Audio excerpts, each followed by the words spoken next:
नमस्कार, स्वागत है आपका संसद टीवी पर। मैं हूं मनोज वर्मा और आप देख रहे हैं हमारा खास कार्यक्रम मुद्दा आपका। आज हम बात करेंगे नीति, प्रगति, नागरिक और विधायिका की। इस मुद्दे पर बात इसलिए क्योंकि नागालैंड में 22वें राष्ट्रमंडल संसदीय संघ यानी सीपीए सम्मेलन का उद्घाटन करते हुए लोकसभा अध्यक्ष ओम बिरला ने कहा कि विधानमंडलों को जनमत को नीति में बदलने में महत्वपूर्ण भूमिका निभानी चाहिए। विधानमंडलों का दायित्व मात्र कानून बनाने तक ही सीमित नहीं है, बल्कि उन्हें लोगों की आकांक्षाओं और सरोकारों का क्रियान्वयन योग्य नीतियों का रूप भी देना है। उन्होंने इस बात पर जोर दिया कि व्यापक विकास केवल सक्रिय जन भागीदारी से ही संभव है और कहा कि सच्ची प्रगति तब होती है जब नागरिक लोकतांत्रिक प्रक्रिया में प्रत्यक्ष ढंग से शामिल होते हैं।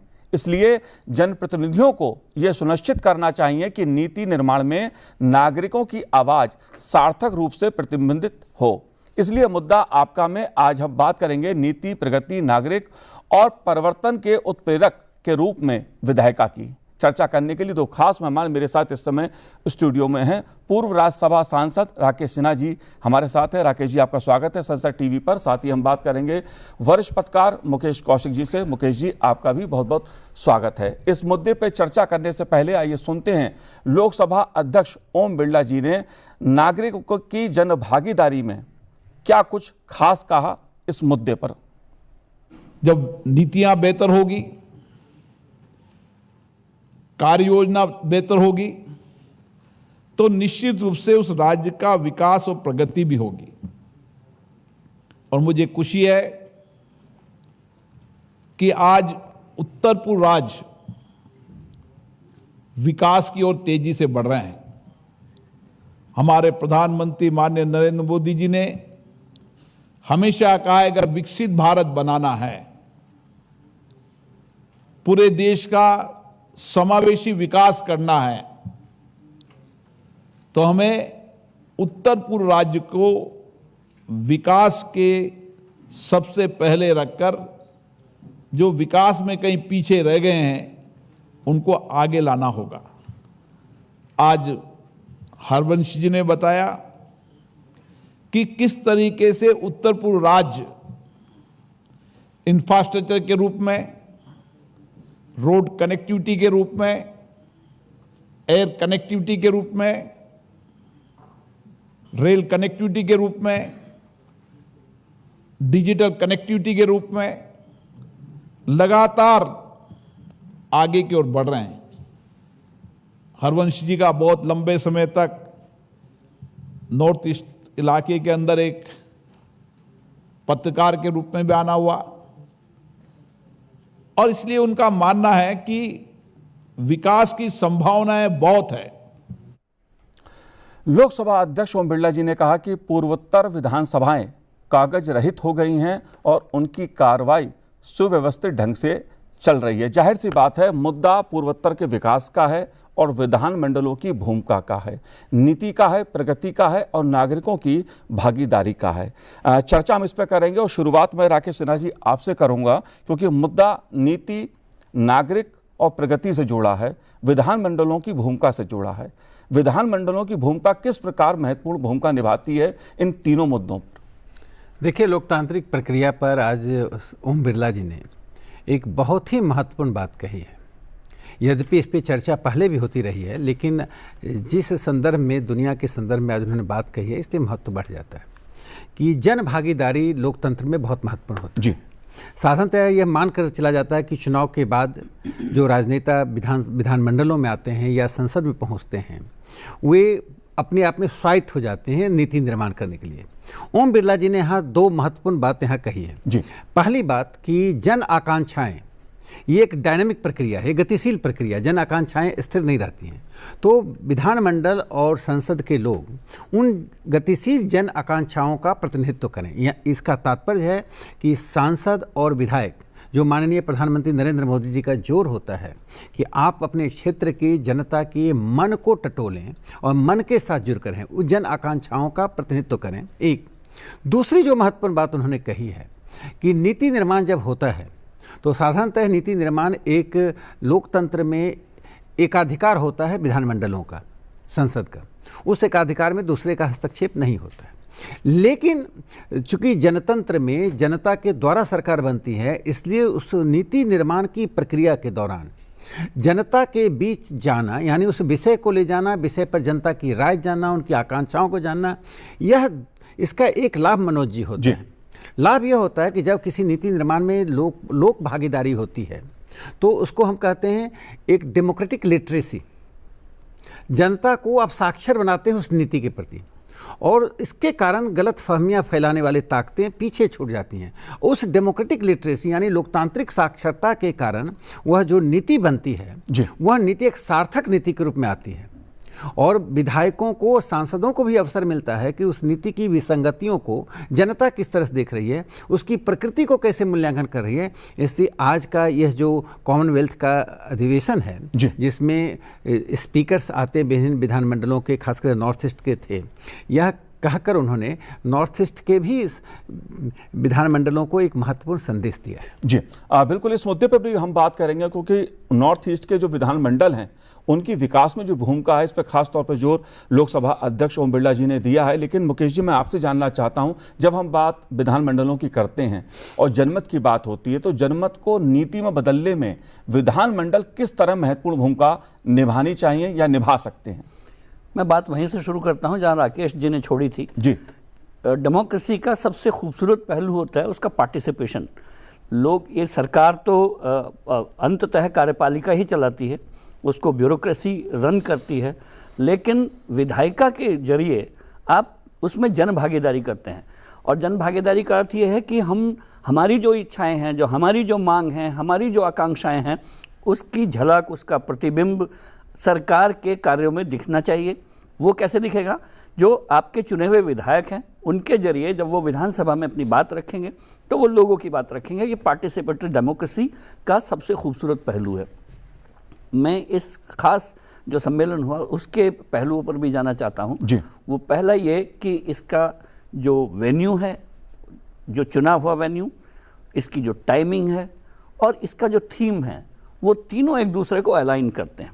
और मैं इसको बहुत पीछे ले जाना चाहता हूँ। कोहिमा वो जगह है जो 1944 में बैटल ऑफ कोहिमा से हम याद करते हैं उसको, और battle of Kohima colonial forces के खिलाफ एक डेमोक्रेटिक मूवमेंट का भी एक द्योतक है। तो ये कॉमनवेल्थ की जो कॉमन हेरिटेज है और उसका बैटल ग्राउंड से डेमोक्रेटिक पाथ तक जो ले जाने का रास्ता है, वो एक वेन्यू बहुत अच्छा संदेश देता है। जी। दूसरा इसका टाइमिंग है इसका, वो जब भारत एक्ट ईस्ट की तरफ पुश कर रहा है। हम लोग इसको गेटवे ऑफ इंडिया भी कह सकते हैं, जहाँ से पूरे ईस्ट की तरफ हमारा रास्ता खुलता है। पहले ये लुक ईस्ट हुआ करता था सिर्फ, अब सरकार इसको एक्ट ईस्ट बोलती है।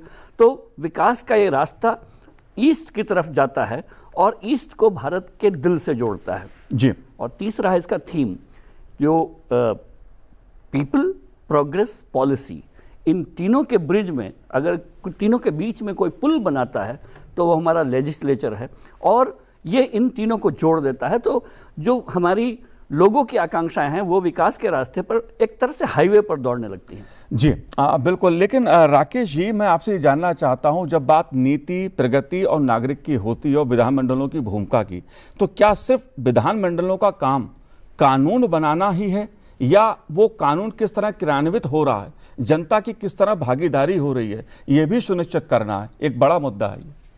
देखिए, प्रकारांतर में डेमोक्रेसी में कुछ न्यूनताएं आई हैं। वो न्यूनता को मैं एक उदाहरण से प्रस्तुत करूंगा। मान लीजिए श्रम के ऊपर कोई कानून बन रहा है। अब श्रमिकों को बाद में पता चलता है कि यह कानून उनके लिए बना, कानून के प्रावधान क्या है। यदि वह कानून उन समूहों के बीच जाए और कानूनों पर बहस हो कि यह विधेयक है और विधेयक पर उनकी राय ली जानी चाहिए। जैसे नई शिक्षा नीति में भारत सरकार ने सामान्य लोगों से राय मांगी, एक वेबसाइट जारी कर दिया गया। तो नई शिक्षा नीति के बारे में बताने की जरूरत नहीं पड़ती है लोगों को। नई शिक्षा नीति जाते ही हर दूसरा आदमी ने एक सुझाव दिया। तो यह जो प्रक्रिया है जो नई शिक्षा नीति में सरकार ने किया, यदि सभी कानूनों में हर कानून के कुछ स्टेक होल्डर्स होते हैं और जिन कानूनों का खास करके संबंध सामान्य लोगों से होता है, उस पर सामान्य बहस होना। एक जब सामान्य बहस होकर कानून बनती है तो एक लार्जर डेमोक्रेसी फॉर्म होता है, एक्सटेंडेड डेमोक्रेसी उसको कहते हैं, जो विधानमंडल के इतर लोकतंत्र का पार्टिसिपेट। दूसरा जो आपने क्रियान्वयन की बात कही कि साधारणतः जब उसका क्रियान्वयन पर जाता है तो हम पूर्ण रूप से नौकरशाही पे छोड़ देते हैं, और नौकरशाही के अपने तरीके होते हैं। पूरी दुनिया में नौकरशाही के वेवेरियन ब्यूरोक्रेसी के अपने तरीके होते हैं। उस नौकरशाही पर लगाम लगाने के लिए जो 14 के बाद, हालांकि मनोज जी मैं कह रहा हूं कि मैं स्वयं संसद में था, प्रधानमंत्री जी जब भी सांसदों को एड्रेस करते थे तो 3 बातें वो कहते थे। पहला कि स्थानीय ब्यूरोक्रेसी से आप संबंध बनाइए, लड़ना नहीं, कन्फ्रंटेशन है, संबंध बनाना, संबंध बनाकर नीतियों को क्रियान्वित करने।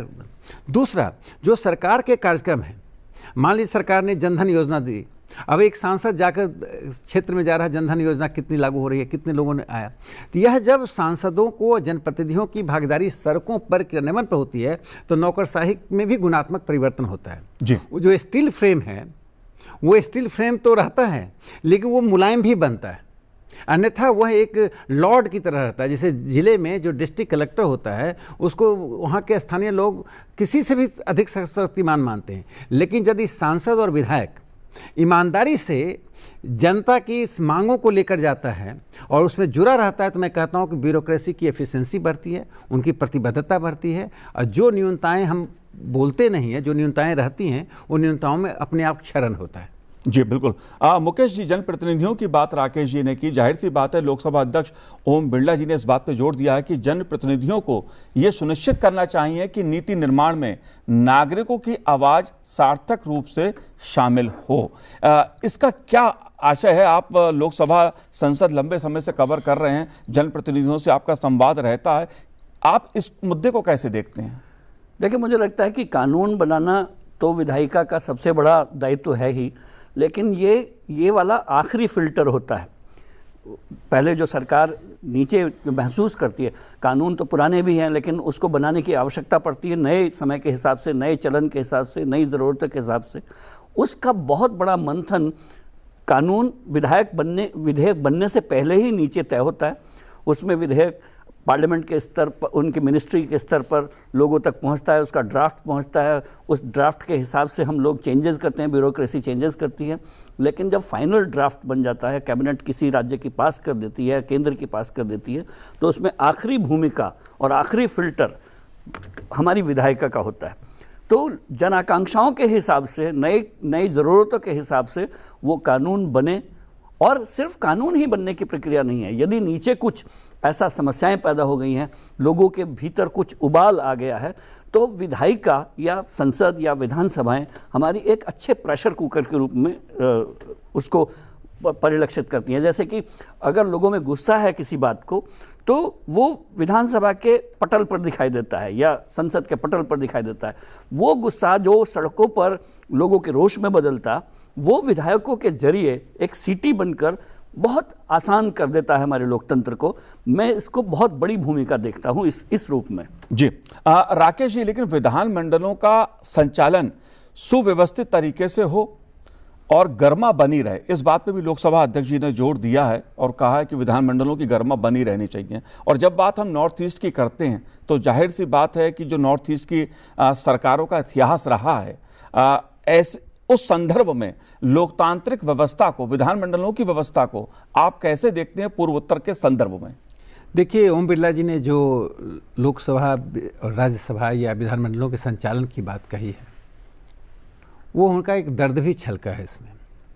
स्वयं लोकसभा के स्पीकर के रूप में जो उन्हें अनुभव हुआ जी, वह अनुभव लोकतंत्र के हित में नहीं है। इसलिए कि डेमोक्रेसी में का सबसे महत्वपूर्ण पक्ष होता है तथ्य और तर्क, और तीसरा जो पक्ष होता है धैर्य, और चौथा पक्ष होता है सहिष्णुता। इन 4 चक्कों पे विमर्श चलता है। यदि आप में धैर्य नहीं है सुनने की, और अपने से प्रतिकूल बातों को सहने की धैर्य नहीं है, तो आप लोकतांत्रिक नहीं हैं। कॉन्स्टेंट असेंबली डिबेट जो ओम बिरला जी आज कह रहे हैं, तो बहुत दूर जाने की बात नहीं है। संविधान सभा जिसने संविधान बनाया उसके डिबेट को देख लीजिए जी। अब उस डिबेट में एक सदस्य एचवी कामत यह कहते हैं कि भगवान का नाम जोड़ दो प्रेम्बल में, दूसरे सदस्य कहते भगवान का नाम नहीं जोड़ेंगे, एक कहते गांधी का नाम जोड़ो, एक कहते नहीं जोड़ो। दोनों पे बहस हुई, दोनों पे तथ्य तर्क दिए गए और वोटिंग हुई। भगवान का नाम जुड़े इसके लिए 41 लोगों ने वोट दिया, नहीं जुड़े 68 लोगों ने वोट दिया। राजेंद्र प्रसाद जी की रूलिंग बहुत अच्छी है, वो गांधीवादी थे, कहते निदर गॉड नॉर गांधी, ना भगवान ना गांधी, संविधान सभा दोनों से मुक्त है। अब बताइए, संविधान सभा में पूर्णिमा बनर्जी और एच.वी. कामत एक दूसरे के सामने थे। पूर्णिमा बनर्जी कहती है आप भगवान पे हमको अब वोट करवाएंगे, एच.वी. कामत कहते हैं under the sun, in democracy everything can be discuss under the sun. लोकतंत्र में सूर्य के छाया में जो कुछ भी है उस पर हम डिस्कस कर सकते हैं। तो ओम बिरला जी का एम्फेसिस इसी बात पर है कि आपको सरकार का विरोध करना है, अब कीजिए, लेकिन तथ्य और तर्क के साथ कीजिए। संसद में आकर या विधानमंडलों में आकर माइक तोड़ना, टेबल पर उछलना, कागज फेंकना, तो और हाथापाई की न बताना, मार्शल के द्वारा उठा, देखिए एक विशेष पर कभी कभी अपवाद होता है, लेकिन अब बात सामान्यकरण हो गया। इसलिए ओम बिरला जी का एक कथन बहुत महत्वपूर्ण है। पूर्वोत्तर के संदर्भ में जो मैं इतना कहना चाहता हूं कि पूर्वोत्तर में सरकारों में स्थिरता और अस्थिरता का दौर चलता है जी। इस स्थिरता अस्थिरता के दौर में ओम बिरला जी ने कहा कि आप भागीदारी बढ़ाइए और एक मिशन के रूप में कीजिए। सदन एक मिशन है, एक बार जीत कर आ गए तो पक्ष विपक्ष सदन बनता है, वो मिशन के रूप में विकास की प्रक्रिया से जोड़िए। उनका जोड़ पूर्वोत्तर के लिए विकास की प्रक्रिया से था। जी बिल्कुल, पूर्वोत्तर के बारे में आपसे और भी जानना चाहूंगा, लेकिन आइए सुनते हैं राज्यसभा में उपसभापति हरवंश जी ने क्या कहा इस मुद्दे पर। Speaking to entrepreneurs, farmers, common people, because as we go along, our economy is transforming. The jobs that we have today will evolve tomorrow. This is the dynamics of change and fact of life. Therefore, while legislature sets the stage for laws and policies, as elected representatives, it is our responsibility in managing the socio-economic transition. Honorable Deputy Speaker of Sikkim also showed us how Sikkim has transformed into a modern economy and yet preserving the sustainable practices, particularly in agriculture, by becoming the first fully organic state in 2016. And to this process, it has contributed significantly to India's sustainable development goals. With a commitment to spend 10% of the union budget in the region, a lot of new projects are being sanctioned in recent years. The Ministry of Donor has supported 126 externally aided projects worth 1.35 lakh crore from 2017 to August 2023, and Department of Economic Affairs has recommended 124 projects worth 1.26 lakh crores for external funding during the last decade. To ensure that the intent is implemented in practice, the state government and legislatures too have a key role to play. Legislatures must ensure that there is accountability and monitoring of the execution on the ground. जाहिर सी बात है, लोकसभा अध्यक्ष ओम बिरला जी और राज्यसभा के उपसभापति हरिवंश जी ने पूर्वोत्तर के विकास का खासतौर पर उल्लेख किया। जाहिर सी बात है, जब विधानमंडलों की बात होती है, नीति की बात होती है, कानून की बात होती है, तो विकास की बात होती है। लेकिन जब व्यापक विकास केवल सक्रिय जन भागीदारी से ही संभव है, पूर्वोत्तर के विकास की बात है। आपने राकेश जी मेघालय में खासतौर से ग्रामीण क्षेत्र में गांव के विकास के लिए आदर्श गांव की दृष्टि से कुछ पहल की आपने। जन भागीदारी की जब हम बात करते हैं तो खासतौर से गांव की मैं बात करूंगा, पूर्वोत्तर की बात करूंगा। इस मुद्दे को आप कैसे देखते हैं, क्यों महत्वपूर्ण है ये मुद्दा? देखिए, पूर्वोत्तर में खासकर मेघालय का मेरा जो अनुभव है कि मैंने वहाँ कोंगथोंग, मोमांग, मशहूर, सडर, ये ईस्ट खासी हिल्स में हैं, 4 गांव गोद लिया, जिसमें कोंगथोंग व्हिस्लिंग विलेज है। और माननीय प्रधानमंत्री नरेंद्र मोदी जी के लिए भी एक ट्यून वहाँ के ग्रामीण ने तैयार किया था, जिसमें माँ अपने बच्चे को एक खास ट्यून तैयार करती है और ट्यून के आधार पर ही बुलाती है। जैसे मान लीजिए एक ट्यून है कुकू, तो इसका मतलब है कि ये उसका नाम हो गया। इसका इरोजन डिक्लाइन हो रहा था। दुनिया में 2 ही देश हैं, कॉस्कोव है टर्की में, या कोंगथोंग है मेघालय में। खैर ये अलग बात है, लेकिन जो मेरा अनुभव है वहाँ का कि 2014 के बाद से बड़े प्रामाणिक रूप से विकास हुआ है। इसका मैं एक उदाहरण बताता हूँ जी। रेल में 62,000 करोड़ रुपया सरकार ने 2014 के से 25 तक में दिया है। 11 साल में 62,000 करोड़ दिया है। अभी प्रधानमंत्री नरेंद्र मोदी जी ने एक सारंग बैरवी सारंग रेल लाइन का उद्घाटन किया है, और उस मिजोरम में इसमें 51 किलोमीटर के लिए 8,000 करोड़ रुपया लगा है। वो ध्रुव क्षेत्र है, पहाड़ी है, जंगल है, घाटी है, उसमें से रेल लाइन निकालना, उस रेल को राजमार्ग से जोड़ देना, 8,000 करोड़। अभी मणिपुर में प्रधानमंत्री जी ने 7,300 करोड़ का प्रोजेक्ट का उद्घाटन किया है। 16,000 किलोमीटर का रोड नॉर्थ ईस्ट में बना है। तो रेल, वायु सेवा और ये सड़क परिवहन, इन तीनों क्षेत्रों में पहली बार नॉर्थ ईस्ट में ऐसा हुआ है। वो एक उपेक्षित था, लोग भी मान के चलते थे कि वे भारत के से की उपेक्षा के शिकार हैं। आज नॉर्थ ईस्ट के किसी क्षेत्र में चले जाइए, विकास ने मुख्य धारा में उन्हें लाने का काम किया है, ये है। लेकिन एक जो मैं बात कहना चाहता हूँ, जो आपने बड़ा महत्वपूर्ण विषय उठाया, कि नॉर्थ ईस्ट के ग्रामीण क्षेत्र में अभी भी शोषण है और विकास की प्रक्रिया धीमी है जी। जैसे मान लीजिए पान का पत्ता या झाड़ू बनाना, तो एक ट्राइबल झाड़ू बनाता है और 8 रुपये में बिकता है, जो शहरों में 90 रुपये में बिकता है। शहद बनाते हैं, वो सस्ता बेचते हैं, तो सहकारिता के द्वारा। और जो ओम बिरला जी और अभी हरिवंश जी ने कहा कि जनप्रतिनिधि जब वहाँ पहुँचेंगे, जैसे मैं सोरा कॉन्स्टिट्यूंसी में काम करता था, वो पता सोरा, जब मैं वहाँ जाता था तो स्वाभाविक रूप से विधायक आ जाते थे, वहाँ के सांसद से बात होती थी। तो मुझे लगता है कि विकास की प्रक्रिया को दलीय राजनीति से ऊपर उठकर जब हम करते हैं उस वक्त वहाँ क्षेत्र में, तो वो तेज होती है, जन भागीदारी बढ़ती है और टकराव कम होता है जी। मुकेश जी, सच्ची प्रगति तभी होती है जब नागरिक लोकतांत्रिक प्रक्रिया में प्रत्यक्ष ढंग से शामिल हो। जाहिर सी बात है, लोकतंत्र में जनता की भागीदारी एक बड़ा मुद्दा रही है और भारत लोकतंत्र की जननी है। जोर भी इस बात पे रहता है कि जन भागीदारी रहे, जनप्रतिनिधियों की भागीदारी रहे। इस मुद्दे को आप कैसे देखते हैं जब हम विकास की बात करते हैं? देखिए, जन भागीदारी जो शब्द है बहुत व्यापक सा शब्द है, लेकिन मैं इसको अगर टुकड़ों में तोड़ दूं तो वो जल्दी समझ में आएगा। और इस सम्मेलन की थीम के जरिए मैं उसको बताना चाहूँगा।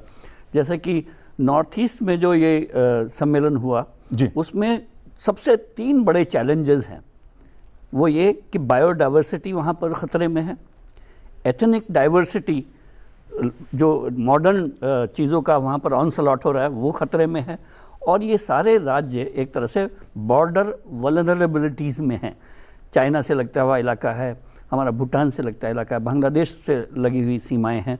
तो ये पूरा का पूरा ये 3 तरह के डिफरेंट तरह के जो चैलेंज हैं उनका अमलगमेशन होकर हम लोग उसको विधायिका तक ले जाते हैं। तो भले ही इसको आप जन भागीदारी की बड़े व्यापक शब्द में रखें, लेकिन जन भागीदारी का अर्थ ये है कि हम इन सारे चैलेंजेस को विधायिका के जरिए किस तरह से समाधान करें। विधायिका उसकी एक दर्शक बनी ना रह जाए, एक संवाद का ही केंद्र बनी ना रह जाए, उस प्रगति का वाहक बन के वो सामने आए, उसका जो चेंज वो चाहते हैं उसका माध्यम बन के सामने आए। ये है असली जन भागीदारी जी। राकेश जी, अगर मैं आपसे जानना चाहूँ पूर्वोत्तर के बारे में खास तौर से, क्योंकि कनेक्टिविटी की बात पर खासा जोर दिया है लोकसभा अध्यक्ष जी ने, जो बुनियादी ढांचा है पूर्वोत्तर का, उसका डेवलपमेंट पे जो पिछले 10 वर्षों में हमने देखा, खास पहल की हैं केंद्र सरकार ने विकास के लिए। विकास के संदर्भ में जब पूर्वोत्तर की बात होती है और सरकारों की भूमिका की बात होती है, राज्य सरकारों की, कहा जाता है लंबे समय तक पूर्वोत्तर विकास की राह देखता रहा कि दिल्ली पैसा भेजेगी और जमीन पे योजनाएं उतरेंगी। आपका अनुभव क्या कहता है? देखिए, एक तो पूर्वोत्तर में पैसे के मामले में भ्रष्टाचार बहुत रहा है। और एक बार मैंने एक मुख्यमंत्री से, नाम नहीं लूँगा, जब 1 करोड़ रुपया उन्होंने अलॉट किया तो मैंने हंसते हुए कहा, उनके मंत्रिमंडल के कई लोग बैठे हुए थे, कि आप इंश्योर कीजिए कम से कम 80% 20% खर्च हो जाए। तो उन्होंने कहा, look what is our image. केंद्र सरकार की भागीदारी के कारण और देश में जो एक विकास का माहौल बना और नॉर्थ ईस्ट को शेष भारत से इंफ्रास्ट्रक्चर के आधार पर जोड़ना, नॉर्थ ईस्ट के सभी राज्यों को जोड़ने, ये एक चेतना का सूचकांक बढ़ा है जो लगातार केंद्र सरकार ने किया है। देखिए, भारत के प्रधानमंत्री नरेंद्र मोदी जी पिछले 11 सालों में लगभग, एक्चुअल डाटा तो मैं नहीं बता, लेकिन 55 से 56 बार नॉर्थ ईस्ट गए। जो एवरेज आता है 5 बार पर ईयर, जो कोई प्रधानमंत्री नहीं गए। केंद्रीय गृह मंत्री जी तो 100 से अधिक बार जा चुके हैं। केंद्रीय मंत्रिमंडल के सदस्यों का तो ऐसे आना जाना है जैसे दरवाजे से घर पे आना जाना है। इन कारणों से जन भागीदारी, जन चेतना और वहाँ की मीडिया में जो आया, उसके कारण से भ्रष्टाचार पर लगाम लगा है और विकास के प्रति लोगों की प्रतिबद्धता बढ़ी है। एक और हुआ, जैसे मिजोरम में विकास हो रहा है तो मणिपुर में प्रतिबद्धता बढ़ी है, मणिपुर में हो रहा है तो इसका मेघालय पर असर है। तो सभी राज्यों में एक संदेश गया कि हम इंफ्रास्ट्रक्चर डेवलप करके अपने राज्य के स्तर को बढ़ा सकते हैं। तो इसके और दूसरा, नॉर्थ ईस्ट के बच्चों को शेष भारत में जो उनके साथ थोड़ी रेशियल डिस्क्रिमिनेशन होता था, पिछले 10 साल से आप सुन रहे हैं इस तरह की कोई घटना नहीं आती है। इन बातों ने नॉर्थ ईस्ट को शेष भारत के बीच जो एक मानसिक अंतर था जो पैदा कर दिया गया था, और उसके लिए बहुत हद तक केंद्र सरकार पहले जिम्मेदार होती थी, क्योंकि वो नॉर्थ ईस्ट को सिर्फ LTC यानी कर्मचारियों के घूमने के लिए वो एक जगह बन गया था। LTC लेंगे तो आपको ये सुविधाएं मिलेंगी। उस भारत सरकार ने नॉर्थ ईस्ट को विकास के पैमाने पर लाकर एक मुख्य धारा में जोड़ने का बड़ा काम किया है। जी मुकेश जी, दिल्ली से दूर नागालैंड में CPA का सम्मेलन क्या संदेश देता है? जब अगर नॉर्थ ईस्ट के राज्यों की मैं बात करूं, छोटे राज्य हैं, विकास की अपार संभावनाएं हैं, जब एक साथ बैठते हैं विधानमंडल के सदस्य और उनके अध्यक्ष, तो क्या एक भाव जो निकल के आता है विकास का, एकजुटता का, लोकतंत्र के प्रति भागीदारी का, उसे आप कैसे देखते हैं?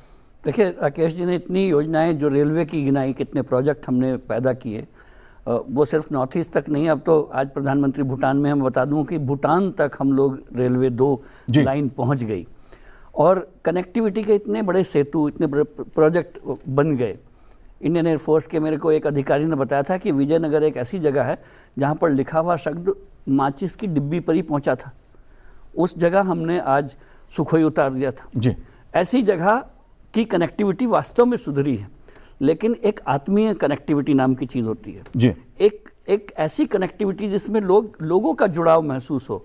ये जो वहाँ पर सम्मेलन हुआ कॉमनवेल्थ का, ये आत्मीय कनेक्टिविटी का एक बहुत बड़ा सेतु बना है कि भारत का जो लोकसभा स्पीकर है, भारत का जो राज्यसभा में उपसभापति है, वो उनके बीच जाता है, वो उनके पीठासीन अधिकारियों से बात करता है। जाहिर सी बात है, नागालैंड के कोहिमा में लोकतंत्र पे बात होती है, लोकतंत्र की भागीदारी पे बात होती है, पूर्वोत्तर के विकास के मुद्दे पर भागीदारी होती है, और ये सब कुछ लोकसभा अध्यक्ष ओम बिरला जी की उस अध्यक्षता में होता है। जाहिर सी बात है, नागरिकों की भागीदारी, विधायिका नीति निर्माण की प्रक्रिया में नागरिकों की भागीदारी सुनिश्चित करने में उत्प्रेरक की भूमिका निभाती है। राकेश जी, आपने संसद टीवी से बात की, बहुत बहुत शुक्रिया, बहुत बहुत धन्यवाद हमसे बात करने के लिए। मुकेश जी, आपका भी बहुत बहुत धन्यवाद संसद टीवी से बात करने के लिए। तो आज इस कार्यक्रम में इतना ही, मुझे दीजिए आज्ञा, नमस्कार।